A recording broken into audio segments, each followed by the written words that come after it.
Les lois de la richesse sont des principes fondamentaux qui guident la création, la gestion et la préservation des richesses. Voici quelques-unes des lois les plus reconnues. La loi de l'épargne. Principe. Il faut épargner une partie de ce que l'on gagne. Une règle classique est de mettre de côté au moins 10% de ses revenus. Pourquoi? L'épargne permet de constituer un capital qui peut être investi pour générer des revenus passifs. La loi de l'investissement. Principe. Faire fructifier son argent en l'investissant dans des actifs productifs immobiliers, actions, entreprises, etc. Pourquoi? L'argent qui dort perd de sa valeur avec l'inflation. L'investissement permet à l'épargne de croître sur le long terme. La loi de la diversification.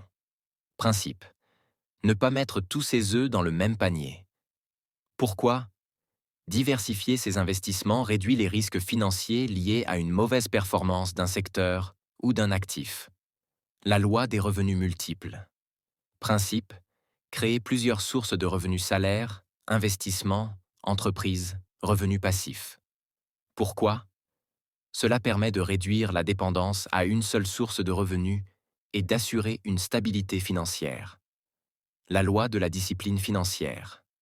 Principe. Dépenser moins que ce que l'on gagne et éviter les dettes inutiles. Pourquoi? Une bonne gestion financière assure que l'argent soit utilisé de manière optimale pour atteindre ses objectifs. La loi de l'éducation financière. Principe. Toujours chercher à apprendre et comprendre les mécanismes financiers. Budget, investissement, fiscalité. Pourquoi? Une meilleure connaissance aide à prendre des décisions éclairées et à éviter les erreurs coûteuses. La loi du temps. Principe. Investir tôt et régulièrement pour bénéficier de l'effet cumulatif des intérêts composés. Pourquoi? Le temps est un allié puissant pour faire croître les investissements. La loi de la valeur. Principe.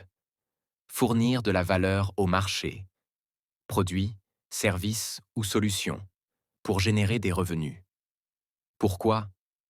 La richesse est souvent une conséquence directe de la valeur que l'on apporte aux autres. La loi de l'opportunité. Principe. Être attentif aux opportunités et prêt à agir rapidement. Pourquoi? Les bonnes occasions sont rares et nécessitent souvent une action rapide. La loi du don. Principe. Donner une partie de sa richesse sous forme de temps, argent ou ressources. Pourquoi? Le don crée une dynamique positive, favorise des relations solides et attire souvent de nouvelles opportunités.